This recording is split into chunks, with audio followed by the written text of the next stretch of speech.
Wait lang, itigil muna ang pag-scroll. Nararamdaman mo ba na kailangan mo pa ng isa pang bagay para sumaya? Ang ebanghelyo natin ngayon ay isang direktang hamon sa mentalidad na magtayo ng mas malaking kamalig. Bible verse. Lucas 12:15. Sinabi ni Jesus sa kanila, "Mag-ingat kayo sa lahat ng uri ng kasakiman, sapagkat ang buhay ng tao ay hindi nakasalalay sa dami ng kanyang ari-arian." Pagkatapos, nagkuwento si Jesus tungkol sa isang mayaman na nagkaroon ng napakagandang ani.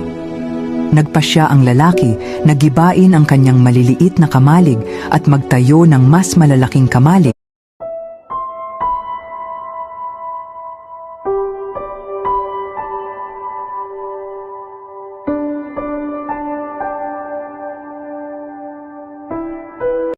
Di mo kailangan ipagyabang kung gaano ka kahusay magmaneho sa langsangan.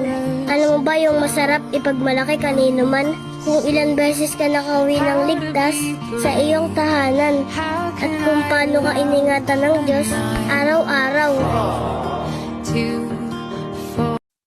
Lord, good morning. Salamat sa umaga ng panibagong buhay. Gabayan mo ako, Lord, sa aking mga gagawin. Isinusuko ko na po sa inyo lahat ng aking mga problema at bigat ng aking mga dinadala. Alam kong hindi mo ako pabayaan, pati ng aking pamilya. Teach me to be your good servant and show me the right way to your plans for me. Kailangan kita, Lord, mula noon at hanggang ngayon. Amen. Let's pray for this Thursday, the 6th day of November. Lord, we come before you with grateful hearts for the gift of a new day. Please bless our plans, guide our steps, and protect our loved ones. Fill this day with peace, joy, and strength. Let everything we do bring glory to your name and reflect your never-ending love. Amen.